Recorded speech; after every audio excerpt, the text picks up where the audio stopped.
Welcome to the Bear Inside Out podcast. I'm your host, Dustin. And I'm your co-host, Aaron. Oh, this is like our third time trying to do this Take intro. And I don't know, for some reason I kept messing it up, so a little bit of bloopers there for you guys. But today we are going to be covering Maniac Cop, and as Aaron was reading my notes, I accidentally put Manic Cop. So I was writing my notes and a long day of work, and I forgot an A. And then as I was reading and watching the movie, I still typed Manic Cop. So I guess this movie is going to be forever known to me as Manic Cop. Manic Cop. This was also Aaron's first viewing of the film. Sure was. And before we get into all of it, if you want to give like a little bit of a first timer's watch, how do you like this movie? Well, first of all, it has Bruce Campbell in it. So it's got to be good. Yeah. But I mean, it's got a good story to it and a good, nice concept. It's a little different. Yeah, Larry Cohen was always very straightforward with what he did. We also did another movie of his, The Stuff. We did another that we did that last year during our you can tell because it had that like kind of supernatural type almost, because it's like, and it's very vague too because it doesn't give you a lot of backstory. Well, it does, but it doesn't.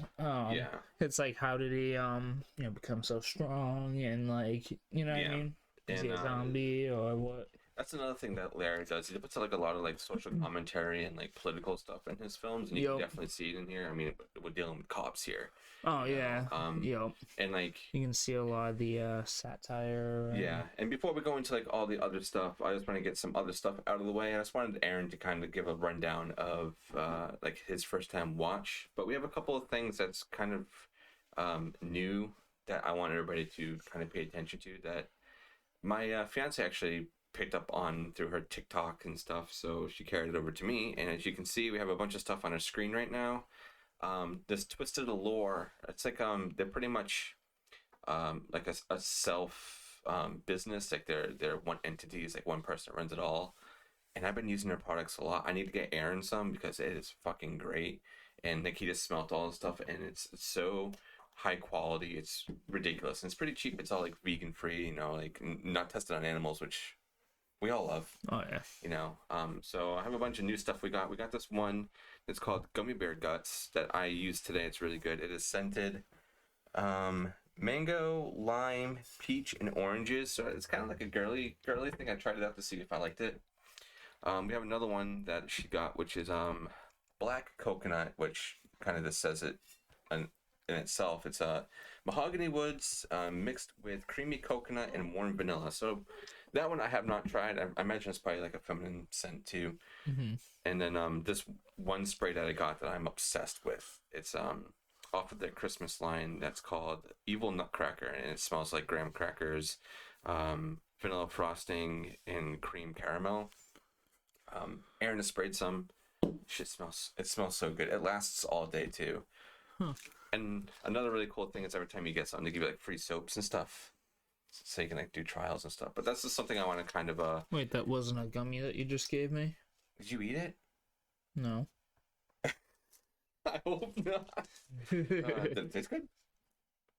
Fruity. Fruity? Oh, okay. Just let me know if you start like puking later. Okay. So that's going on. That we're kind of working on the background to see if maybe we can get like an official sponsor from them, because right now we're part of a partnership program. And on the bottom of our screen, and also in all of our links and everything, I have the actual link that will give you guys 10% off. And the code that's at the bottom of our screen for our audio listeners, it's just the BHO. That's all capitals _ capital P, and then the rest of it's lowercase. It says podcast, and that'll give you 5% off. So that's something that's really cool. And also that 5% I think also goes to us. So it's another way to kind of support us while also supporting a small business that usually sells out a lot of their stuff, which is pretty good. But enough of that. I just wanted to kind of put that in the front of the show before we get into this really, really entertaining film. But Aaron, if you want to get into the details of it, if you want to go right into IMDb and let us know what went on. All right. Well, as you know, this movie is written by Larry Cohen. And directed by William Lustig or Lustig. Lustig, yep. He's also done a lot of shit too. And as we mentioned before, Bruce Campbell is in this movie. But and Tom Atkins. He's also a very, very big one. The movie came out in 1988, and their description is: a killer dressed in a police uniform begins murdering innocent people on the streets of New York City. That pretty much sums it up. Sometimes IMDb is very hit or miss with like what they're doing, but that's a pretty good description. Yeah. And like you said, the plot's kind of straightforward too, but it makes it easy to watch. But yeah, innocent people are being brutally murdered on the streets of New York City by uniformed police officers. The death toll rises and City Hall attempts to cover up. Frank McRae heads the investigation. A young cop, Jack Forrest, or Bruce Campbell, finds himself under arrest as the chief suspect, having been the victim of a setup by the real killer, a mysterious woman phone caller. But yeah, movie's rated R, of course. Yeah, it has to be rated R. I mean, I couldn't have it any other way. This movie is very brutal right off the bat, and we'll get into that. But fun fact: Bruce Campbell and Robert Z'Dar both had the nickname the Chin. Yep. Yeah. Robert Z'Dar unfortunately passed away, I think, in 2015. He was 67, I believe. But this was like his biggest. Well, this whole franchise is really like his big come to fame, you know, and like what everybody really knows him for. I think he does a great job. I mean, I think he did some other stuff. I'm not 100% sure, but I think he also did music and stuff. I think he was a singer. I could be wrong about that. But yeah. Do we have any box office stuff on there or anything? I know sometimes IMDb does. Here we go. Yes, the budget was $1,100,000. Okay. And it grossed $671,382 between the U.S. and Canada. Okay, so this movie kind of bombed, which kind of sucks because like this is a movie that a lot of people, and like even a franchise, like a lot of people really like it till this day. But that seems to be like the maybe it was like the political, like the whole like police, you know, brutality, like type, you know, of black humor or dark humor. Yeah, like I can. You can watch this today and like you can really put it to like what's going on nowadays, especially here in the US. That's going on. It's been going on for the past couple of years, or even longer than that, but more during the past couple of years. This like kind of came to light. But yeah, it's fucking nuts. Any Rotten Tomatoes or anything like that? See what the critics and people like us were rating it. I have a feeling it's probably not going to be that high, but who knows? I'm going to guess that. I'm going to guess that the critics are probably giving it like a 60, and then like the other score will probably be like 70. That's my guess. Let's see. Damn, your internet must suck. Is my internet really like cutting out right now? I'm going to try using it on mine. Oh wait, yours is an Xfinity Wi-Fi, is it? No, that's why. It's the first one.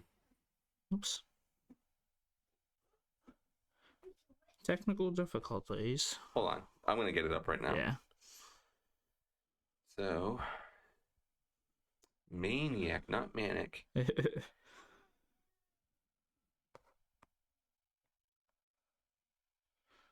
Maybe it's my stupid phone. That's okay. It's not a smartphone. Oh my god. Oh, here we go. I got it. Oh, you did? Yeah, most of it. The tomato meter. Oh shit, this is 15 reviews. 53%. 53. Wow, that's a lot lower than I thought it was gonna be. I was being, I guess, kind of genuous. Yeah. Audience score 5,000 plus ratings. 40%. Oof. You know what we should do just for an episode is just like go back to some of our old movies that we reviewed and read like reviews that other people have written on Rotten Tomatoes and to see how ridiculous they are. Right. We should do that. That'd be fun. Let's see. It's too often a routine 80s genre piece, straight down to the synthesizer score. Overlit night punk scenes and bandana sporting street punks. Yeah. Well, yeah, that's definitely a trope. Its execution sits perched well above its scummy aim, and the end result is that you feel guilty for wishing for something more perverted. Okay, I guess. A sturdy slasher flick that laces its splattery slangs with some anti-establishment undertones. That's interesting. A fairly involving B programmer.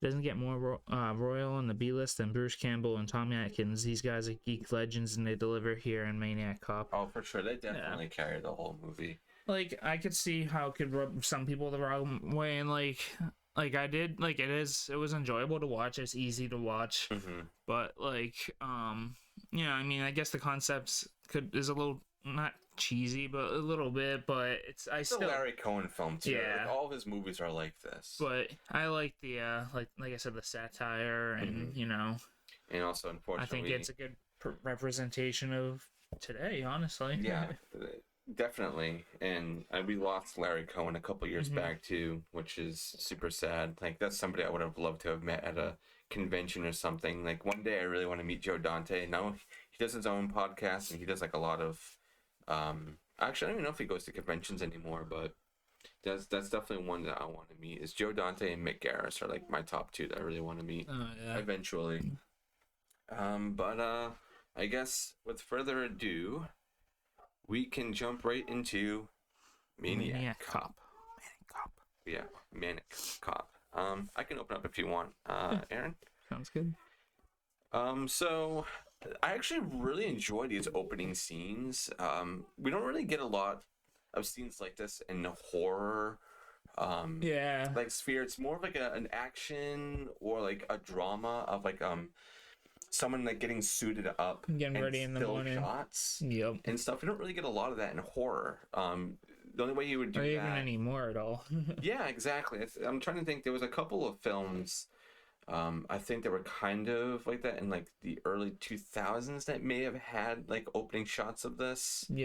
I mean, I guess you could probably go all the way back to saying, well, Texas Chainsaw Massacre kind of had something like this, but like the photographs being taken in the beginning. But this is completely different because it's somebody like really like getting themselves ready, or with like nothing in the background, not really much context, but you know what's going on. You can see the uniform.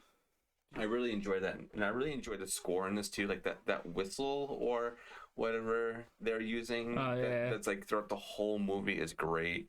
It really kind of sets you up for like what you're going to be going into. You're going to be within the like first 10 minutes. There's so many killings, it's ridiculous. And I really feel bad for some of the people too, because like what the fuck did I do? But as he's getting ready, you can see right in the in his nameplate that says Cordell. So it's like kind of like the movie's already telling you like who it is, like who this killer is, before you even know what's going to happen. You think that maybe this guy is going to be like the hero of the film or something like that, you know.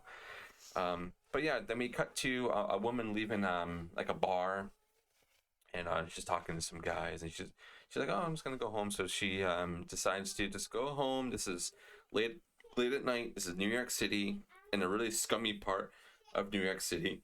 Excuse me. And she is walking down the street. You think something's gonna happen. Nothing happens, and she walks a little bit more, and then her leg gets grabbed, and you're like, oh shit, what's gonna happen? The Maniac Cop. Yeah, but it's just two punks. They're just trying to rob her, and tips. Yeah, she does. She does fight back for a good. She does, and I like when they pick her up and she puts her legs like on kicks off the bar, the railing. Yeah, that was really cool. I'm like, that's something I don't know if I would be able to think about. That that kind of moment. And she was also wearing heels too, I think. I know. Like that's like I would have broken something. Who's wearing heels working at a bar though? Yeah, it's what, the 80s. I mean, making everybody had to look good. But yeah, she manages to escape them, and then she goes to hide, and then they kind of play like a cat and mouse thing where they're like, oh, maybe she's over here, but then she turns around, and we don't know who or what she sees, but we hear her say, officer, and as this guy just shrouded in like shadow, you can see his outline, you can tell it's a cop because you see the hat and everything. But this is not a friendly cop. No. And she has two witnesses. It's the people that were chasing her, and she runs up she sees the guy. I guess she sees his face. Us as a viewer don't see the face at all. We just see his outline and her face, and then she gets lifted up, like just like ragdolled, and then neck snapped in like 3 different places. Ugh. It's like holy shit. And first 5 minutes. Yeah, it's fucking nuts. And then we kind of cut to the crime scene again, where those boys are brought there by the cops, and they're like, "Oh, did you do this?" Blah blah blah blah, and whatever. But the main thing is when we cut to the medical examiner's office, and our boy Frank, aka Tom Atkins, is there with he was with them with somebody else. I don't remember who it was. Officer Lovejoy. Is that who it is? I didn't catch his name, so if that's what or you're captain, maybe. Yeah, it must have been the captain of the force or whatever. So they're both there, and the guy's like explaining, like, do you see this girl's neck and like the handprints and stuff? And they're like, you really think that 2 boys did this? And they're like, no, I don't think so. I don't think so at all. And then we kind of cut away from that, and then we go to the next night. I don't think I'm missing anything important in that, unless you're seeing anything else. Nope. So we cut to the next night where it's a couple. I presume it's a couple.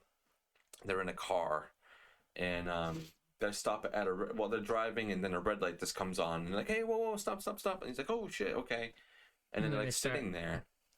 It's just suddenly they just start making out. Yeah, and a red light. Is this red light gonna take forever? They're like, yeah, whatever. But then I just lost my spot. Oh, here we go. And then a police officer pulls up and like knocks on the window. Doesn't say anything. Just points his hand and whatnot. And she's like, well, I think he wants you to go with him because he's like, come out. Like points to like come out. So he's in front of the car. She's still in the car, but the boyfriend or whoever it may be is out there. But the guy's facing away from the car, so you can't see his face because they had the lights on. Mm-hmm.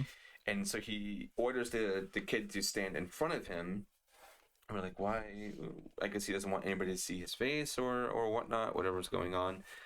But we see from her perspective, he like pulls out a dagger from his billy club. Yeah, his billy club, which is kind of smart. That's such a easy way to sneak in a sharp weapon. If there's any cops listening to this, please don't do that. Don't do that.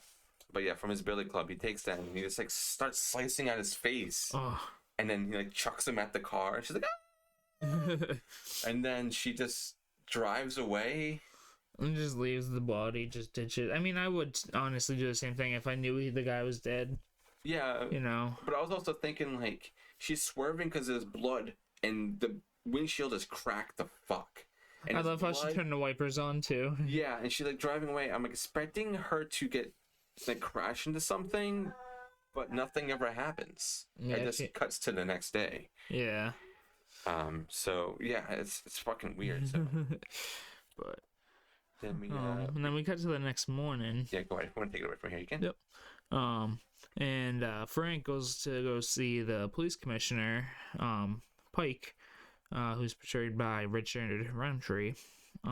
He goes to visit him at his office, and he's trying to convince him to give all the policemen mental tests, you know, and all that fun stuff to see, you know, because if there's really a maniac cop going around.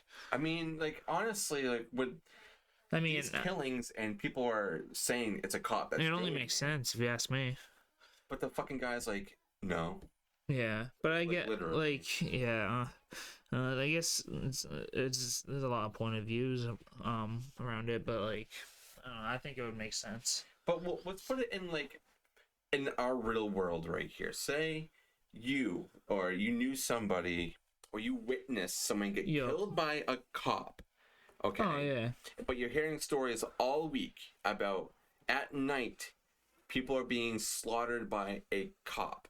And like, you know, do like a news thing, like they come out and they say, or there's like an interview with them talking to somebody. Are you going to be giving your whole force like a mental test to make sure everybody's mentally fit and make sure that we can actually nail who this is?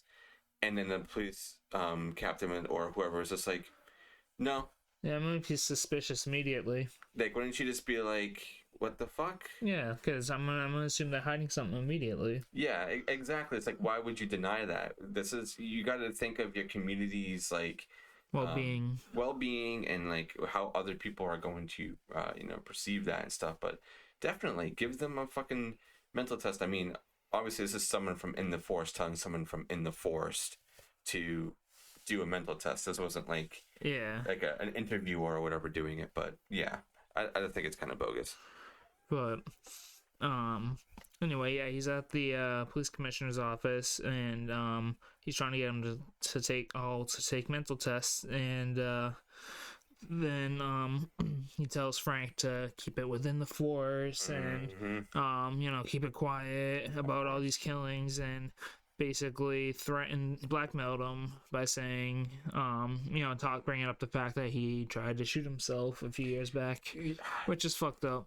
It's like, you got to understand that, like, any line of work, especially when it comes to stuff like this, say like in the military or whatever, that comes with like high stress, and you get like no sleep at all, but you have a partner that you are assigned to, and you guys work together on cases and stuff, and you've been doing that for years, okay?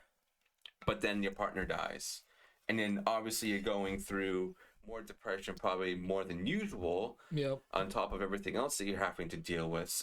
So of course, like, shit happens. I mean, he says that, it just went off. Like, I understand, but like, you gotta give people some sort of slack. I mean, the guy is still there. He's still doing his job.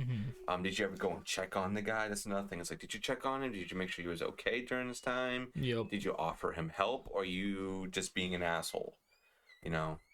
So that kind of grinds my gears when he said that. Yeah.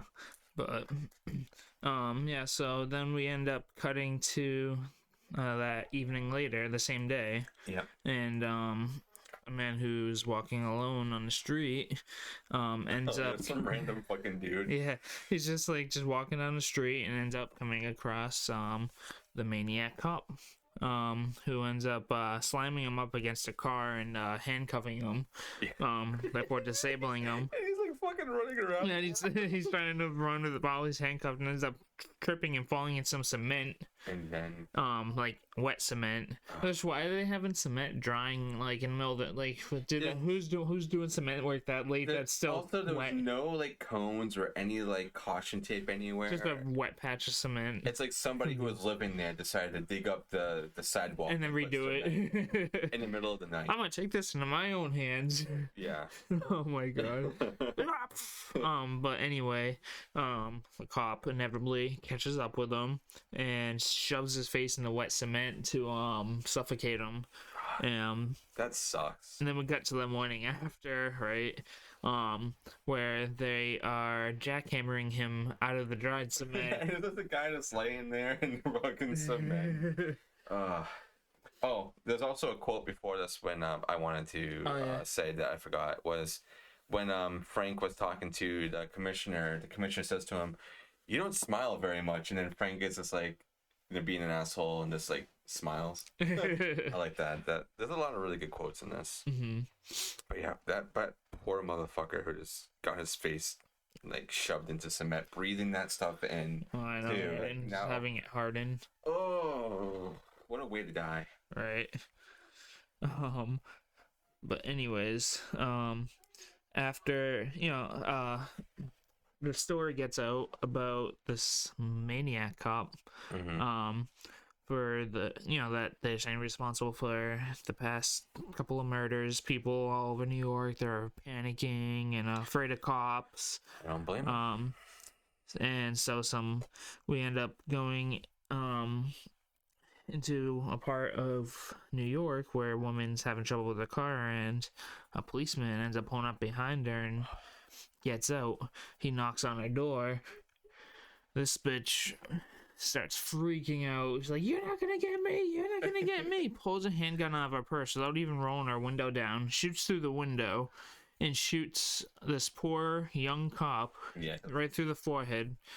He was not the Maniac Cop. I mean, like, to be honest, like, I would be petrified too. But like, especially with like Frank talking to Gina and stuff. But you're in a car. If he tries to pull, if you just drive off. You know? Yeah, that is very, very true. Or just like lock it. And to be honest, you don't really need to roll down your window when a cop comes. But I mean, like it's etiquette to do that so you can see, like, hear what they're saying, and also to make them not aggressive towards you and shit. But the moment they make a move, you know, you just and drive in broad off. Daylight. Was there nobody else around? Like, what the hell? This is New York City. It also looked like she was in some kind of weird, like, industrial park. Yeah, it was a warehouse area. Yeah, but, like, also the broadcast was saying at night. This was during the day, and it just cut to a lady. I think that, it was the broadcast maybe talking about the cement dude. Because they were talking about how they were killed at night. Yeah. But still, it's just fuck. I know. But, like, if I had to put myself in that situation, I would definitely... I don't know if I would... If I had a gun or something on me, I wouldn't probably pull it out. I would probably just, like... Unless I knew I was in danger. Hand in, like, wherever it is, and then just, like, talk and whatnot. And if, like, they were okay, then I would just back it off. But, like, fuck. Yeah, that's crazy. But that's definitely something that probably would happen in, like, real world. Yeah. Somebody being too... finicky sketched out and stuff. But freaking crazy shit.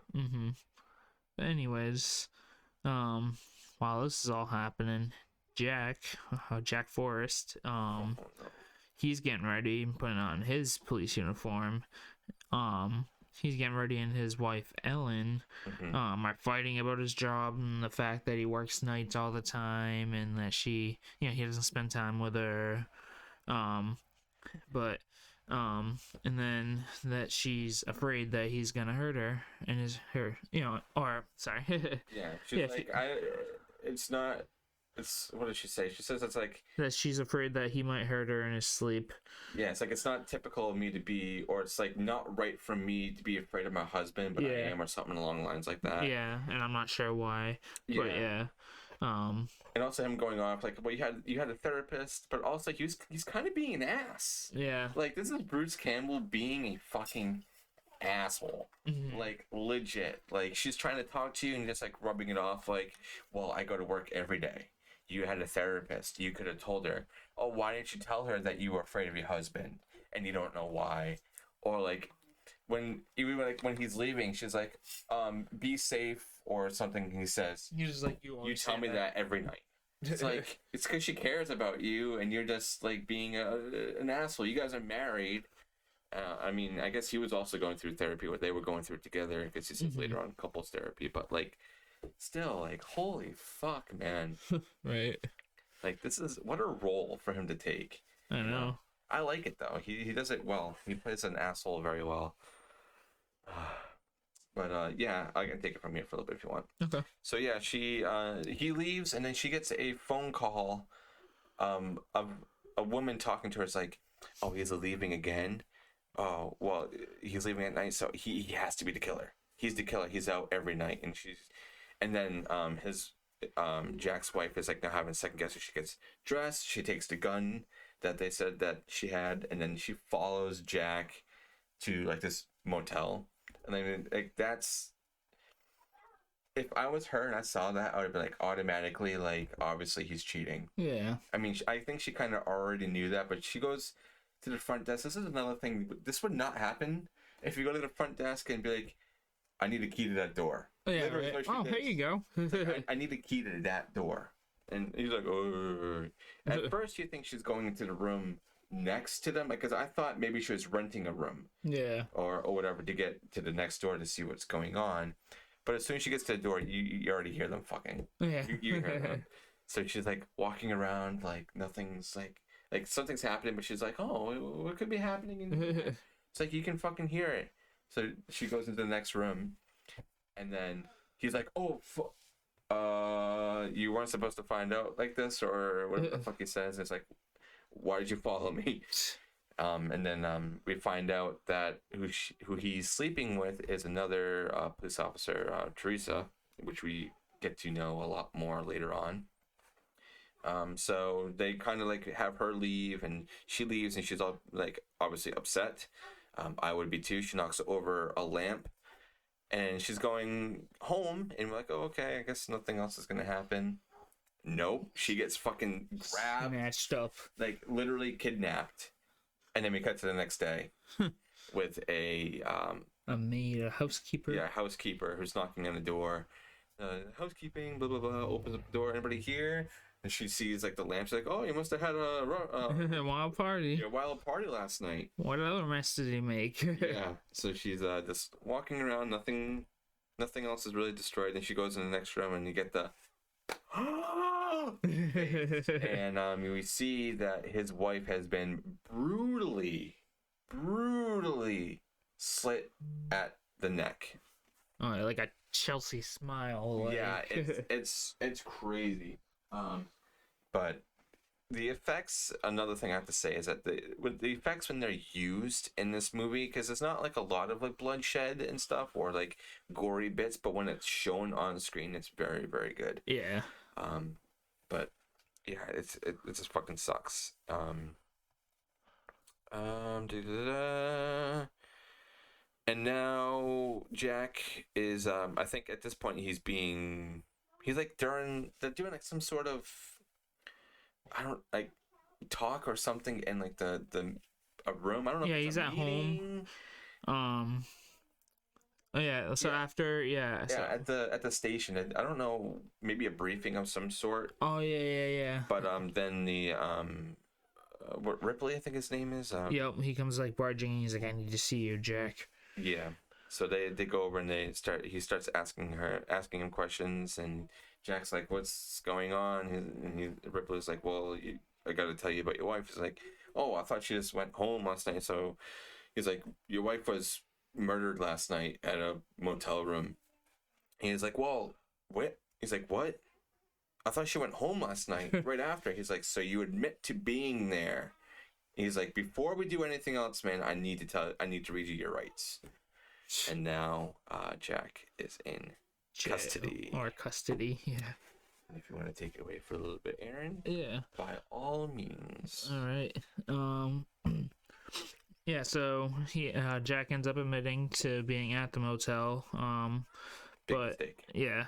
So he ends up arresting him for the murder, and holding him in an interrogation room, where Ripley and Frank show him a collection of Maniac Cop news articles, like newspaper clippings, and that his wife had. Yeah, his wife was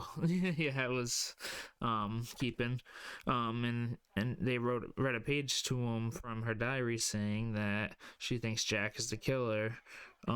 Which he continues to deny the fact, but refused to answer any more questions.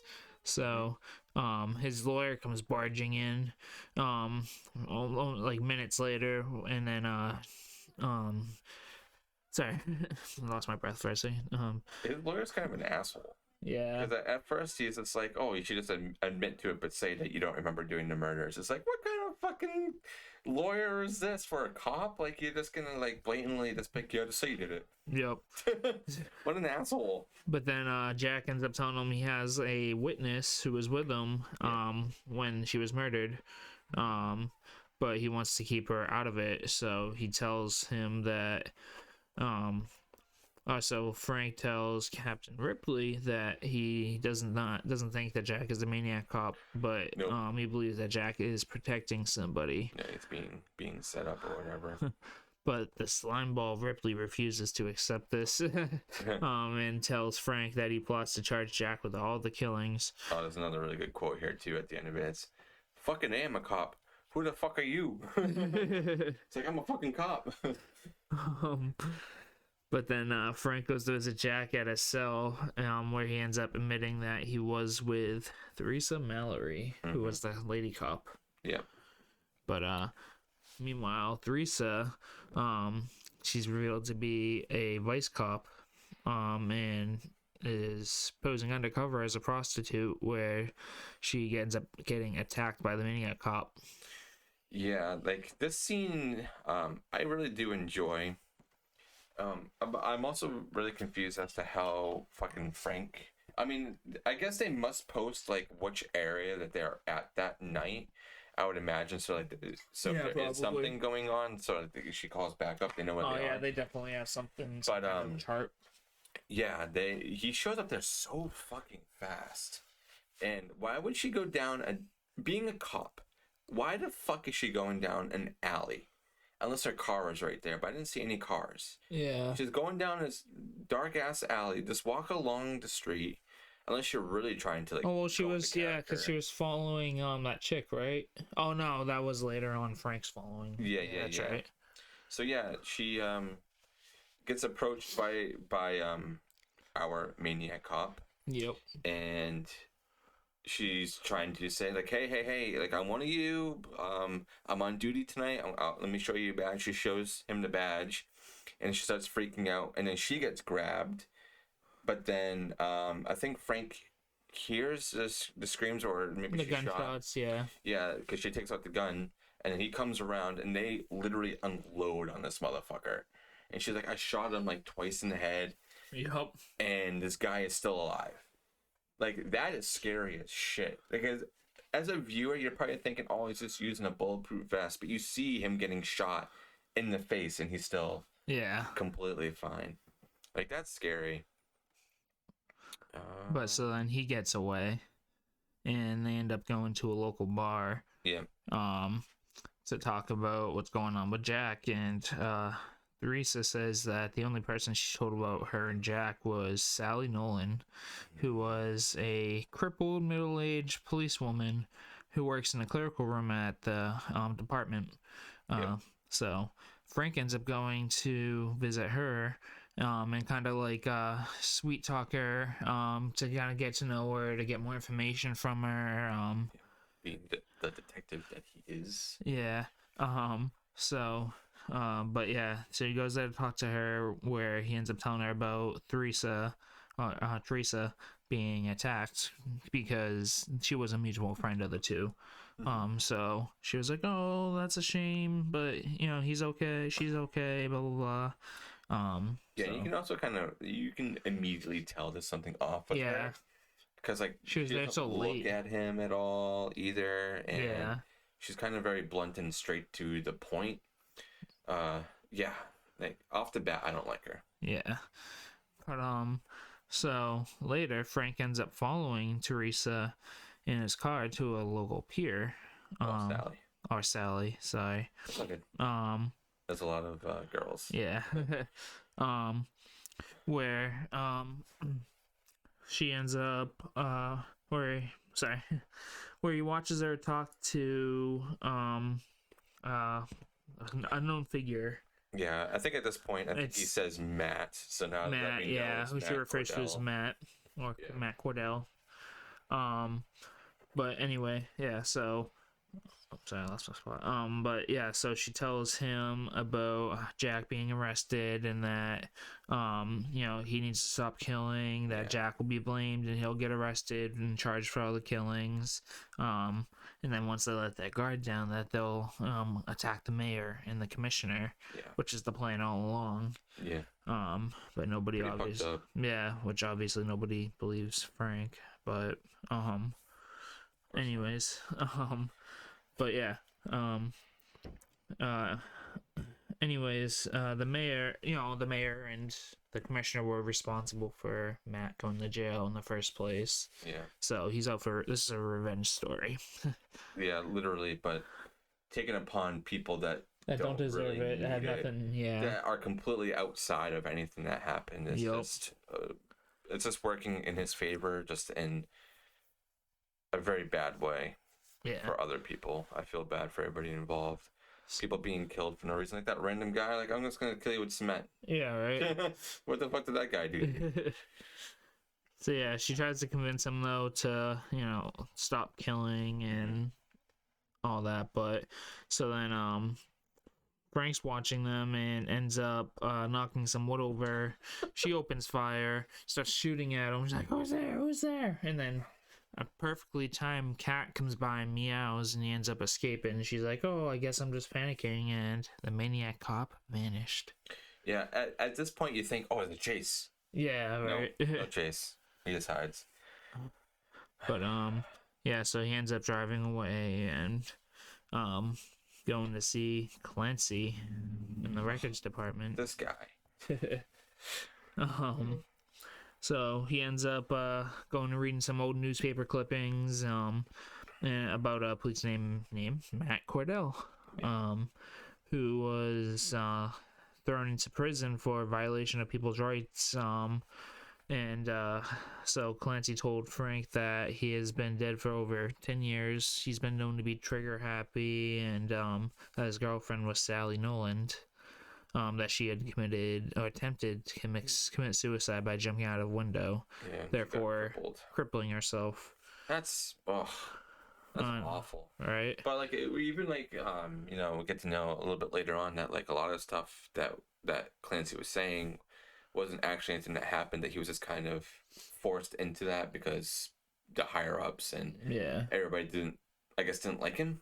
Yeah, which is kind of fucked. I guess he was like a really good. He was like a respected cop, but he had little regard for the rules of the force. Yeah. And then we get the very iconic scene that's coming up now is when Matt is just laying underneath wherever the fuck he was on the pier. Oh yeah. And we get that flashback, and you get the music and everything. Mm-hmm. I love the music in this film. It's not so over the top. It's perfect for like what it does. And when it's used, yeah. Yeah. So we get like kind of like flashbacks of like kind of what he was before, and then where he was brought to that kind of made his demise is when he was in the prison. You can tell that they put him in a block, whereas all the people that he put away, because they're all just like looking at him like, oh, give him that look like piece of shit, I'm gonna fucking get you, and whatnot. And then we cut to him being in the shower by himself, and then they just roll up in there. He's fighting very well too. Like he's holding his ground. This guy's big. Yeah, he's big. Like you don't want to fuck with him. But they kind of overpower him, strength in numbers, and shank him. Yeah. All it takes is one shank. Yeah, and then he's down, and then they just see them cutting up his face, and that's like kind of what he looks like now, because we start to see more of his face after we get this flashback. Yeah. And then Teresa and Frank go to Jack, who is still being in like the interrogation room, being held there, and they relieve somebody else in the room. They're like, oh, we're gonna talk to them, and they start to tell Jack that it's Cordell. He's back. And we have an interview with the coroner who did the autopsy on him in the prison, and I have to do that tomorrow morning. And this is like what 40 minutes into the movie. There's a lot that happens in this movie, but I kind of wanted the movie to be a little bit longer. A little bit, honest. It's only like an hour and 25, but this is when things start really picking up, and it happens a little later. But it's all good because they really do bring all the story together. They don't really leave anything loose. I like that a lot about Coen films, is that like nothing is really left out of the equation. Everything's kind of covered. Yeah. And you can understand the story very easily. It's not so much like thought power. Mm-hmm. But so Frank leaves Teresa with Jack, and he's like, okay, I gotta go do this other thing in the other room. So he goes into the room where Sally is, and he's just kind of sneaking, and he goes over to the computer, and he sees on the screen it says Maniac Cop. Oh my god, dude, I did it on my notes again. I put Maniac Cop. Wow. So he does that, and he's also like looking through her purse and finds a glove, which we saw her take off of Matt earlier when he was like looking at her. So he's got that. So he's got the connection. He knows where he's on. But fucking Sally comes out of nowhere and starts beating him with the crutch, and he's like, he knows I'm no good to him, and now he's gonna come after me because now he knows that he can't trust me, like, and that I'm no good to him and whatnot. And she's like, I love him. I'm not afraid to die, but I'm afraid to be killed by him or stuff like that and whatnot. And they walk over to a window or a door that has the glass on it, and he just punches through it and grabs her and starts beating the fuck out of her, holds her down, and also Frank is like firing, But in the other room, we also have the Jack and Teresa. And they're like, what the fuck's going on? So she goes to try to open up the door. No one's answering the door, so then she eventually opens it and then sees the cop hanging there, and she's like, what the fuck? And then also another one like on the bars in front. And it's like, why didn't you open up the door? And they're dead. And then Frank's like, oh my god. Well, Jack's like, what the fuck is going on? So he grabs a gun, and she's like, you don't want them to see you with that because they're gonna think you did all this. He's like, I'm not even worried about me. And then Frank's in the other room, literally fighting for his life. At this moment, we can kind of presume that Sally's dead because he beat the crap out of her. But Frank's holding up his own.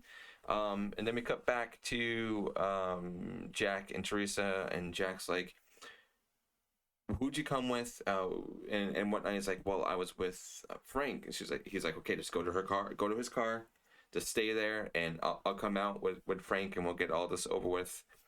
And then she goes down to the car. I think Jack meets up with some other cops and tells them to kind of leave him alone. And I have a quote here that's really good. And he tells them to like stay down. And he's like, I didn't do it. And then the guy's like, are we gonna go after him? He says, hey man, are we gonna go after him? He said, he hurt him. He didn't do it. And he's there. So that's a pretty good one.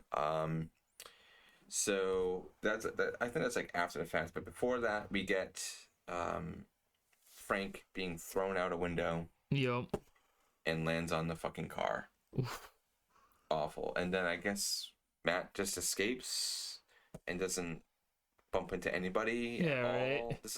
Nobody sees this like 7 foot tall fucking giant. It's crazy.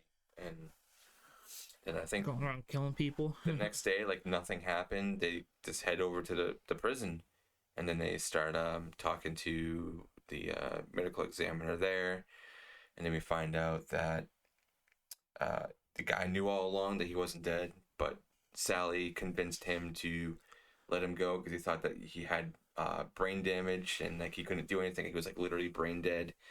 And they're like, well, so you still signed the fucking death certificate? He's like, yeah, well, like you thought that he was brain dead, so we just let him go. And she convinced me it was okay. It's like, but you're also a doctor. Yeah, you're supposed to know what. And you're in a prison. Like, how did any of this even work in a logical sense? You have a dude who is still alive, surrounded everywhere in this building.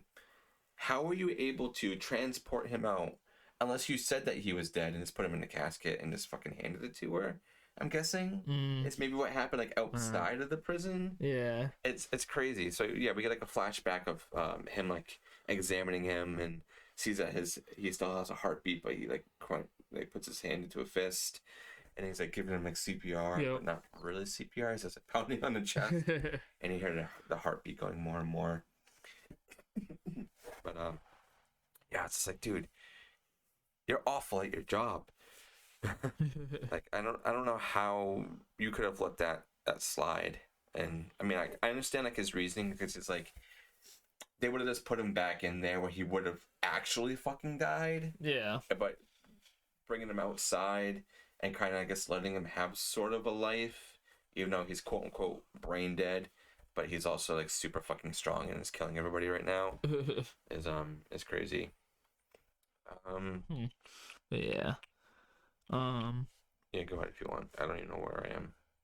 Oh yeah, we also get a really cool Sam Raimi cameo if you didn't realize that. Oh really? Yeah, you didn't notice that? No. He's the at the parade. He's the guy who's talking. Oh yeah. Yeah, that's Sam Raimi. So okay. Bruce and Sam are together forever. Anyway, so that same day, the day of the St. Patrick's Day parade, Jack is outside waiting in Frank's car, and Teresa goes to the police headquarters to warn the commissioner that Cordell is coming after him, and she ends up making her way to his office where she tells him who she thinks the real Maniac Cop is, but him and Ripley believe that she helped with Jack escape, help Jack escape, and that they just straight up refuse to believe her. But it's so at this point they're in on it the whole time, Yeah, but it's like also at the same time, if someone were to come up to you and say that a dead man was doing all this, and like you it's gonna be hard to believe. Yeah, you know that she was part of this whole scheme, regardless, and that you had the guy over there and he escaped. Would you believe her, or would you have that doubt and it's like, no, it was you guys? Like, I don't give a fuck. Yeah, I don't know. Like that's a really tough one. Unless there's no way they would have known that he was still alive. I don't think so. Yeah. So I mean, I guess either way, it's kind of shitty. But, anyways, excuse me, sorry. Then a policeman ends up arriving in the office to arrest her, while they end up leaving to go to the parade. But end up getting murdered by the Maniac Cop. Oh, so that guy's a fucking in the elevator. Nasty fucking cop is like saying, "Oh, we're in the office alone." Wink, wink. Oh yeah, and then you get that perverted cop who arrested her. Yeah. You'll see, when you watch the movie, you'll see. But it also sucks that she's like handcuffed to him too. Yeah, I know, right? Dead, so she's like literally dragging dead weight. Oh, I know. Yeah, sucks. But anyway, she ends up uncuffing herself and climbs out onto a ledge where Jack sees her. And then a group of policemen end up seeing Jack. Like, in that forest. Yeah. That's like a lady on the ledge and shit going on. The Maniac Cop's right there, but their focus is just all of them going after this one dude. It's like, leave the poor man alone, man. But so they're getting up on him, and then they end up throwing him into a police van. And where they don't realize though that Matt's there, and ends up pulling the driver out and driving away with Jack still locked in the back. You know what's also like really like, the more I'm thinking about this right now, like replaying this through my head, there's so many. That's like a SWAT team right there, essentially, right? Yep. This guy takes a dude, throws him out, takes the van, and they're all just like, shit. No, they're all just like, that's cool. Nobody does anything. The only person that does something is when Teresa jumps in that car with the other. And then they're like, oh, we gotta get her. Yeah, but it's only that guy and her chasing him, but all the rest of the SWAT team were just like, I don't get paid enough for this shit. Whatever. I guess that's fine. We can just let this dude take him. It's just like, I wrote down here, epic driving. It's a pretty long like driving scene, but I enjoy it a lot. It kind of like eases your mind a little bit, and it's also kind of funny with how so many people are driving. Yeah, but yeah, so you get that like nice driving scene, with a little bit of a chase where Teresa's in a cop car with some other police officer, and they end up going back to the same pier where Matt and Sally had met before. Or his hideout, and so he ends up pulling into his warehouse, and grabs an axe and starts like bashing the door open. I feel like you could have just ripped those handles right off. Yeah, I know, right? Why not just open the fucking door? But then Jack ends up trying to break out and burst through the doors. But then Cordell ends up grabbing him. And picks him up and throws him at Teresa, who has a shotgun, and then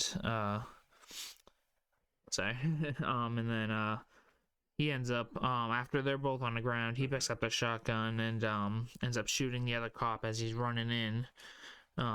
Final face reveal too. Yep. You finally get to see his face. The full, disfigured, his rotting teeth and all. And he doesn't have a single line until the end of the movie either. It's not even a line. Yeah, it says, ah! It'd be funny if they used, what's that generic scream that they use? The Wilhelm scream? Yeah, if they just use that. Oh! That would have been really funny, actually. But, so he ends up getting the gun, knocking the gun out of his hands, and gets punched in the face, I believe, or just gets punched by him, and then when the police sirens start getting closer, he ends up getting back into the van and tries to drive away, where Jack, he bolts it, he jumps in and catches up with the van. Holds on to their life too. Yeah, right. And it ends up hitting a tube that's sticking straight out and impaling Cordell right through the windshield. Where he has one line.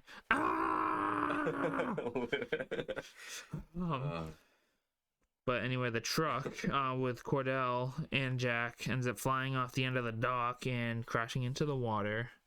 Where a little while later, Jack and Teresa, while Jack and Teresa were watching the the van get pulled from the water. Yeah. To realize Cordell isn't inside, but underneath the water, not too far away, Cordell's hand comes out. Yeah, and then that's the end of the movie. And you gotta watch the other two movies that are actually really good.